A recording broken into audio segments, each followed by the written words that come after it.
This is 11-year-old Eva. She hasn't seen her mother for almost a year. I haven't seen her for so long. I wanted to come back home so much. I cannot believe we are reunited now.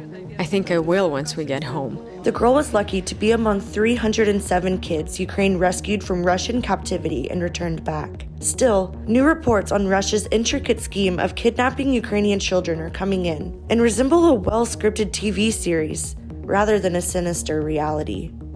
Russia is now implementing in Ukraine probably the largest instance of state-sponsored kidnapping of children in history. According to the state portal, 16,221 children were deported to the Russian Federation, the Republic of Belarus, or forcibly relocated to the temporarily occupied territories of Ukraine. It was possible to return only 307 children. There are at least 5 scenarios Russia exploits to deport Ukrainian underage minors, and one of them is the so-called evacuation to healthcare facilities. Creation of conditions unfit for life and the offer to hand over children for rehabilitation and rest. Russia purported to temporarily evacuate children in Ukraine under the guise of a free summer camp, only to later refuse to return the children and to cut off all contact with their families.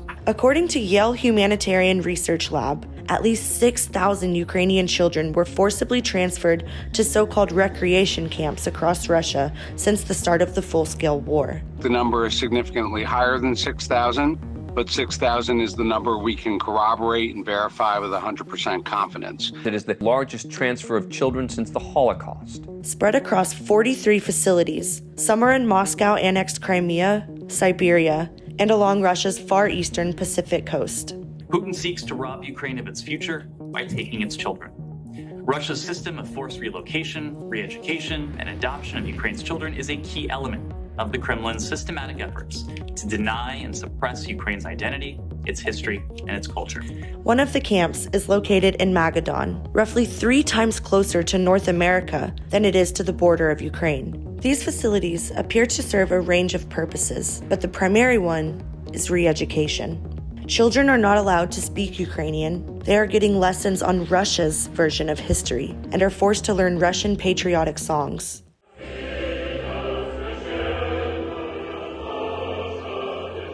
When the Russian anthem was on, we didn't stand up, so we had to make written explanations why we were not doing that. I said to them I would not stand up to sing. Military re-education to fight for Russia's view on history is also part of integration into Russian life. Boys from ages of 14 to 17 are getting firearms training and also training in operating military vehicles. In some cases, Ukrainian children even have their names and ages changed so they couldn't return back home. Many have already been adopted by Russian families in the course of a fast-track procedure. All of these kids from Donbass and Mariupol are our kids as well. The separation of children from their parents breaches the Convention on the Rights of the Child, the Fourth Geneva Convention, and constitutes a war crime. In fact, a genocide. History saw crimes like this before, when Nazis transferred Jewish children into a Germanification program to erase their ethnic identity.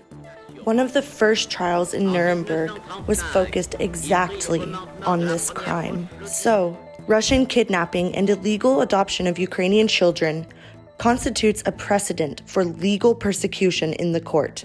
And every party accomplice in this crime must stand trial. It is in our power to guarantee with words and deeds that the light side of human nature will prevail. And we call on you to help us to save and return young Ukrainians. Until then, Ukraine is waiting for justice to be restored and acting on every single Ukrainian could get back to home again.